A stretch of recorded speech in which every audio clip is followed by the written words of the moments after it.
Hello, class. Frank here. It's Friday night around 10:15. I'm late with the Friday announcement I like to give everybody, but that's because I've been grading all week. You probably don't know, or maybe you do, but I'm teaching two sections of this same class, effective listening. So I've got roughly 40 students, and as you know, there's lots of homework in this class. So trying to keep up with the grading, et cetera, and doing a good job with the grading is important to me. So it's taken me a little bit longer. So, but I thought I'd share with you some feedback in when I'm grading. I'm focused on each assignment and each person. I've gotten to know all of you very well just through that. And I find some interesting tidbits about you and how it relates to the assignment and the class. So, for one, the social styles. I thought that was what the interesting thing about that is, and I'm tying it to the video thread assignment where you made up for mistakes. And with the social styles, there's the different styles, and I noticed that the drivers who came back, with that social style, those were the ones that went straight for the mistake where you ran over the neighbor's dog, which I think was the hardest one. And so it was interesting that the drivers took on that one. And in some cases, they were concerned, but they weren't always real compassionate about it. But anyway, the social styles is just something you can use to definitely it's an aid, it's a skill if you understand it. I do DISC certification. Which is very similar to that, and it can be very helpful to understand how that works. So that's one little tidbit.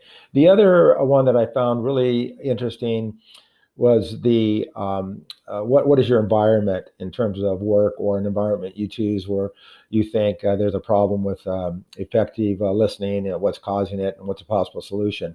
So, and I got some really, really good ones. And what I decided to do, this video will be a little bit long, but I basically took everybody who completed the assignment, and I took one small thing from it, and I'm going to share it with you here tonight with the video. So I'm just going to go down the line here, and if you did the assignment and I didn't include you in this, I apologize. I wanted to try to get everybody, but if you turn the assignment in late or something like that, then you won't be in here. But for the most part, I think I got everybody. And by the way, if you can see this video, hear this video, email me and let me know.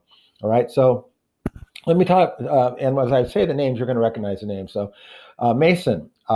Mason used the fitness center, and I didn't know, I didn't catch if that was in Surprise or if that was in Kansas, Mason. But you did a really good job of breaking down the different aspects of it, and what the seating layout was, and all of the things that when we look at a total environment, what is the ideal listening environment?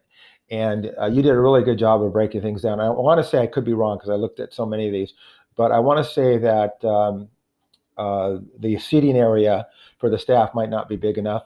But anyway, that all those little things add up. Okay.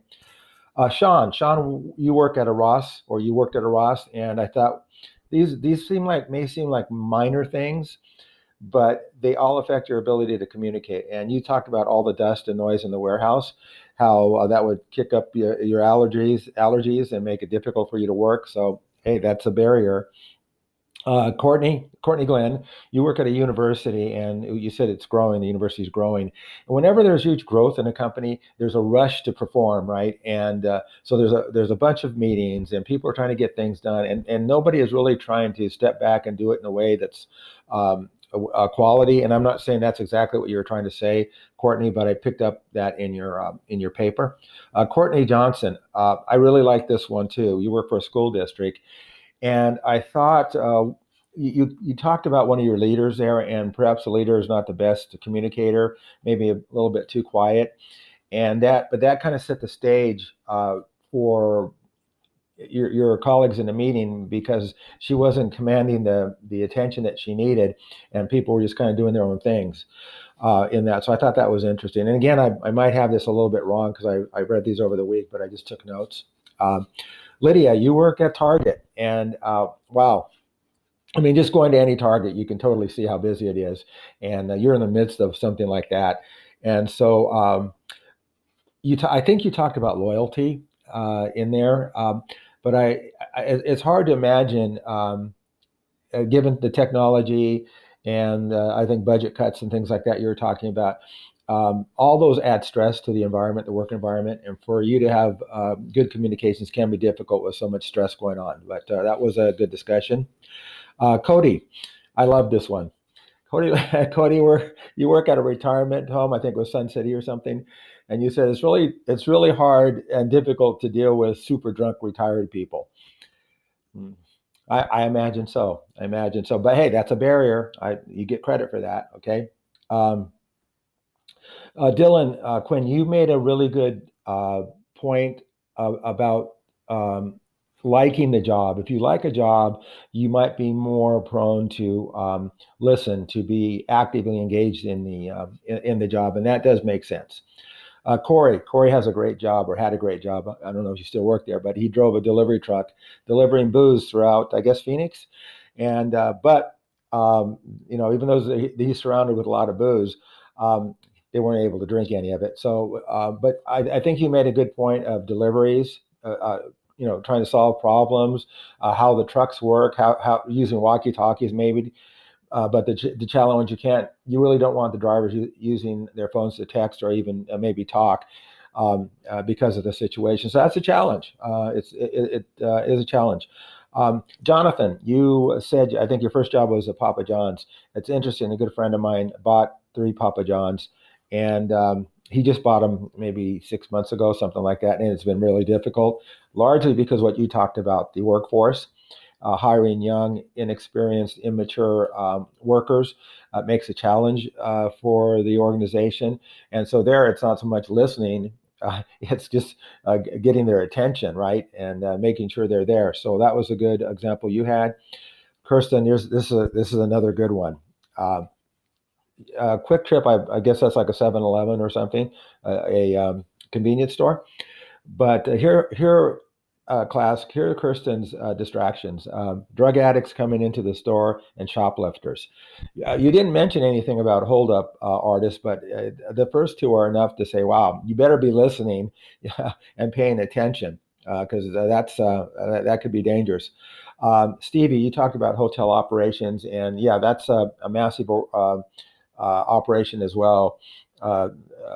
Get Receiving the guests, check in, maintenance, maid service, all those things, and making sure that all those things are working. So you definitely need communications there. So that was a good example. Noah, I liked yours. You talked about golf, working at a golf, I think, as a pro shop and a golf course. And you did make a good point. From a gender perspective, not only were males working there, but females were working there as well. And that you indicated that females tend to do less and get more tips. Now that's what you're writing. I'm sure. No, you didn't do any research, but if you did, maybe you could support that. But that being said, I kind of anecdotally would understand. All right, and then Melissa, you had a very efficient, effective one about teaching. I thought it was interesting that, and this is just based on your experience with maybe the one class, but where in an all male class of kids, you had really no issues with their behavior, et cetera. And you had a lot of data and stats to support that.